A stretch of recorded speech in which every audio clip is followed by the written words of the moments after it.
অনেকেই জানতে চেয়েছিলে আমার ইনস্ট্যান্ট ট্যান রিমুভাল প্যাকটা আমি কীভাবে বানিয়েছিলাম, তো সেটাই তোমাদের সাথে আজকে শেয়ার করতে চলে এসেছি। সেরকম কিছুই না, খুব ইজিলি তোমরা এই প্যাকটা ঘরে বানিয়ে নিতে পারবে। এই যে ডাস্টটা দেখতে পাচ্ছ, এটার মধ্যে আমি অ্যাড করেছি চালগুড়ি, বেসন আর হলুদ, আর এরপরেই লাগছে হচ্ছে টক দই। আমি যেহেতু বডি স্ক্রাবার হিসাবেও এটা ইউজ করি, তো আমি একটু বেশি করেই বানাচ্ছি। তার সাথে লাগছে একটা টমেটো, এটার পিউরিটা লাগবে।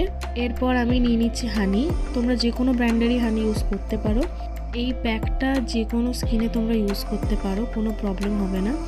যদি খুব সেন্সিটিভ স্কিন হয় তাহলে দইটা একটু অ্যাভয়েড করো, অল্প দিও। দেখতেই পেলে টমেটো পিউরিটা অ্যাড করে দিলাম। এটা বডি পলিশিং হিসাবে ইউজ করলে তোমরা 10 থেকে 15 মিনিটস মতো অ্যাপ্লাই করে ছেড়ে দেবে। আর যদি ফেসে অ্যাপ্লাই করছো তো বেশিক্ষণ রাখার দরকার নেই, 4 to 5 মিনিটস রাখলেই এনাফ। তো আজকের ভিডিওটা এটুকুই রইল। যদি ভালো লাগে তাহলে please do like, comment, share আর সাবস্ক্রাইব। আবারও দেখা হচ্ছে একটা নতুন ভিডিওতে, ততদিন সবাই ভালো থেকো।